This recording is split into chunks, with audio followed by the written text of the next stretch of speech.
Professor Fabiano Machado, seu professor de português e redação.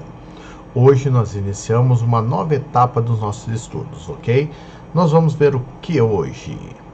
Nós vamos trabalhar a concordância verbal e nominal. Hoje nós começamos o nosso estudo sobre concordância verbal e nominal. Vamos lá. O que é preciso saber primeiro? O que é concordância? Tá? Concordância é o mecanismo pelo qual, as palavras alteram suas terminações para se adequarem harmonicamente na frase. Ok, eu vou ter que ter essa adaptação, utilização de feminino, masculino, singular, plural, ok? Então eu tenho dois tipos de concordância. A concordância verbal, tá? Onde o verbo altera suas desinências para ajustar-se em pessoa e número ao seu sujeito. Um exemplo, o ipê floresce em agosto, as acácias florescem em novembro. Ok? Houve aí alteração do singular para o plural. Eu rego as plantas todos os dias, nós regamos as plantas todos os dias. Há essa alteração entre verbo e sujeito. E eu tenho também a concordância nominal, onde os nomes, adjetivos, artigos, numerais e pronomes adjetivos vão alterar suas desinências para se ajustarem em número e gênero ao seu substantivo, ou pronome substantivo que está com ele, tá? Aquela flor amarela floresce em agosto. Aquelas flores brancas florescem em novembro. Há essa alteração aí, ó. O substantivo, tendo toda a napa em volta dele, se adequando à sua pessoa, em gênero, tá? Em número. E ele mesmo regou as plantas. Elas próprias cuidavam dos jardins, ok? Então, tem esses dois tipos de concordância, tá? Nós iremos ver primeiro a concordância verbal, tá? O que é a concordância verbal? A concordância verbal é quando, tá? O verbo ele vai concordar com o seu sujeito, mesmo que ele venha deslocado depois do verbo, ok? Então, faltaram naquele dia 5 pessoas. O que faltou, tá? O que faltaram naquele dia? 5 pessoas, está deslocado, mas o verbo está concordando com as 5 pessoas. Sucederam naquela época acontecimentos trágicos. Acontecimentos trágicos sucederam naquela época. Então eu tenho essa diferença, essa colocação aí, tá? A regra geral não oferece grande dificuldade. O problema surge nos inúmeros casos que a concordância não é feita de acordo com a regra. Em outros casos, para os quais não há nenhuma norma definida. São casos próprios, vamos dizer assim, não especiais, mas sistemáticos de cada colocação, ok? Que nós vamos começar a ver agora. Primeiro, os casos particulares, concordância com sujeito composto, ok? Meu sujeito é composto. Só que o meu sujeito composto antes do verbo. Então, o verbo vai para o plural. As encomendas e o presente chegaram, ok? Já o sujeito composto depois do verbo. O verbo no plural ou concorda com o núcleo mais próximo. Chegaram as encomendas e o presente. Chegou o presente e as encomendas. Ou ele concorda com os dois ou concorda com o mais próximo. Esse é o nosso primeiro caso. Uma atenção aqui. Há casos em que o sujeito composto, mesmo que venha antes do verbo, admite o verbo no singular. Como assim, professor? Quando os núcleos são sinônimos. O rancor e o ódio deixou-o perplexo. Então, aqui eu estou falando do rancor e do ódio. Eles são sinônimos, então o verbo fica no singular.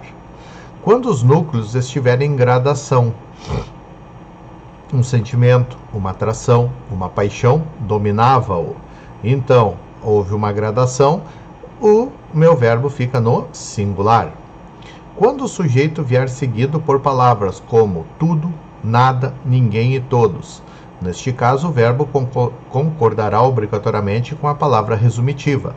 Pessoal, isso aqui é um aposto resumitivo, ok? Então, alunos, mestres, diretores, ninguém faltou. O meu verbo ele não está concordando com o sujeito composto, ok? Porque ele teria que ficar no plural. Ele concordou com quem? Com o meu pronome indefinido, ninguém. E então isso aqui eu vou chamar também lá de aposto resumitivo, e ele vai concordar com ele o verbo, ok? Sujeito composto formado por pessoas diferentes. Eu, tu, ele é o nós, na primeira pessoa do plural. Eu, tu e Letícia partiremos, nós, amanhã, ok? Tu e ele é o vós ou eles, o verbo na segunda ou terceira pessoa do plural. Alerto vocês, a utilização é mais na terceira pessoa. Tu e Letícia gostaram da viagem. Essa aqui é a utilização correta. Tu e Letícia gostastes da viagem. Não é que seja correta, é mais utilizada. As duas estão corretas. Mas a mais utilizada hoje é gostaram. Os sujeitos núcleos, tá? O sujeito cujos núcleos são ligados por ou com valor exclusivo. Eu vou excluir ele. Então o verbo vai no singular. Guilherme ou Paulinho marcará o primeiro gol. Ou um ou outro, ok? Não quer dizer que os dois vão marcar, mas ele quer definir que um ou outro, então é exclusão, ok? Ou sem valor exclusivo, indicando a alternância ou soma. O verbo vai no plural. Cláudia ou Shirley são deslumbrantes, ok? Então uma ou outra são, as duas são deslumbrantes, ok?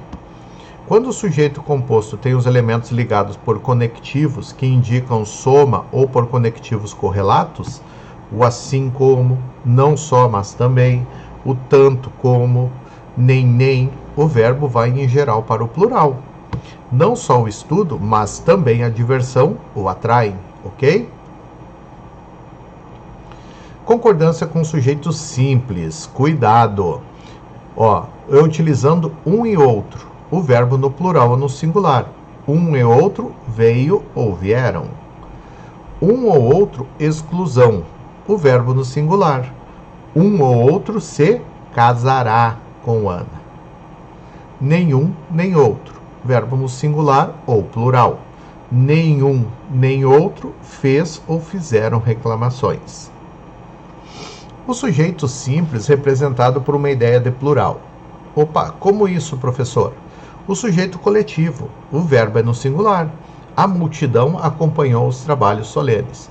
Pessoal, multidão aqui, ó, ele está no singular. Ele representa quantitativo, que nem classe, time, família, mas o verbo vai concordar com a palavra multidão, que é singular, ok? Já quando o sujeito for coletivo e vier especificado, o verbo vai ficar no singular ou no plural. A multidão de curiosos acompanhou ou acompanharam os trabalhos solenes, ok? Tem caído bastante em concursos esse tipo aqui. O sujeito representado pelos partitivos, grande número de, grande parte de, a maior parte de, a maioria de. O verbo ele pode ir para o singular ou para o plural. A maioria dos alunos estuda. A maioria dos alunos estudam. Grande parte dos loucos está em perfeito juízo. Grande parte dos loucos estão em perfeito juízo. Meia dúzia de alunos esperava pelo professor. Meia dúzia dos alunos esperavam pelo professor. Então pode ser tanto um quanto o outro. O sujeito representado por cerca de, perto de, por volta de, em torno de, menos de e outras expressões que indiquem quantidade aproximada. O verbo concorda com o substantivo, tá? O núcleo do sujeito. Cerca de 3 pessoas saíram do quarto. Mais de 100 figurantes foram contratados. Menos de 1 quilo de cocaína foi apreendido. Então, ele sempre vai concordar com quem? Com o núcleo do substantivo, que está aqui, o núcleo do sujeito, ok? Sujeito representado por porcentagem sem especificador. Sem especificador. O verbo deve concordar com a porcentagem. Eles disseram que 1% compareceu. Eles disseram que 10% compareceram. Pessoal, de 1 até 1,99 compareceu. Acima disso é compareceram, ok? Isso aí já é uma dica para vocês na hora da prova. O sujeito representado por porcentagem com especificador. O verbo concorda com o número do especificador. 10% da arrecadação provém do ICMS, tá? Então, aqui, ó, arrecadação, provém. 40% dos alunos foram aprovados. Então, ele vai concordar sempre com esse núcleo aqui, com o especificador, ok? O sujeito, tá? Cujo núcleo é um substantivo só usado no plural. Cuidado. Precedido de artigo ou outro determinante no plural, o verbo no plural. Os Estados Unidos estão disputando a Copa do Mundo. Ó, os Estados Unidos estão. Já sem artigo, o verbo fica no singular. Estados Unidos está disputando a Copa do Mundo. Muito cuidado que já caiu nos concursos. Atenção, quando eu trabalho com obras, tá, artísticas, quando acompanhados de determinante no plural, deve deixar o verbo no singular. Os Imigrantes foi uma boa telenovela. Os Lusíadas foi uma grande obra. Então, aqui eu estou jogando o quê? Em cima da obra artística, ok? Outros sujeitos, outros tipos de sujeitos que eu tenho que tomar cuidado. Expressões de tratamento, o verbo sempre na terceira pessoa do singular. Vossa Excelência pediu calma. Mais de um, tá? O mais de um, o verbo fica no singular. Mais de um aluno passou. Olha só, observação, se a expressão vier repetida ao indicar reciprocidade, o verbo no plural. Mais de um se abraçaram, mais de um aluno, mais de uma aluna passaram. Eu tenho que tomar esse cuidado aí. Um dos que, o verbo no plural. Manuel é um dos que mais reclamam. O qual de, o verbo na terceira pessoa do singular.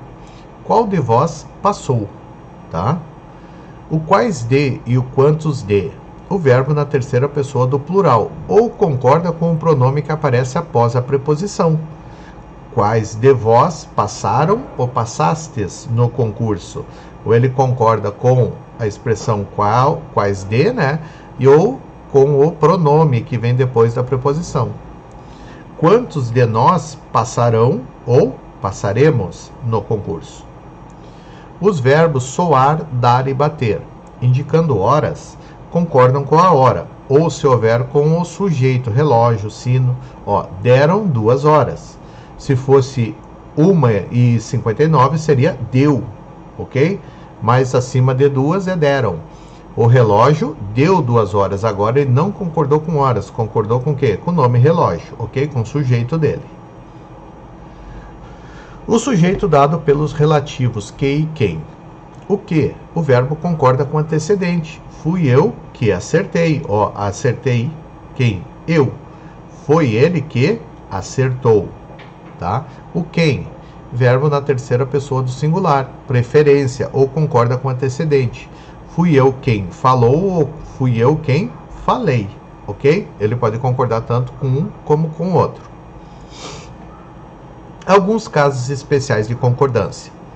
O verbo acompanhado de se, tá? Se lembra lá o verbo intransitivo, o verbo transitivo indireto, o verbo de ligação mais se, o verbo na terceira pessoa do singular, tá? Ó, vive-se bem em Santa Maria. Pessoal, o vive-se, quem vive, vive, é um verbo intransitivo mais se, que é índice de indeterminação do sujeito. Então, ele vai ficar em terceira pessoa. Precisa-se de gestos caridosos. Mesmo o complemento estando no plural, a partícula aqui, o índice de determinação do sujeito, não deixa o plural passar. Então, por isso que ele vai ficar em terceira pessoa do singular. E ele é um verbo transitivo indireto. Já o verbo transitivo direto mais se, o verbo concorda com o sujeito. Aluga-se coração, sujeito, simples, o verbo está concordando.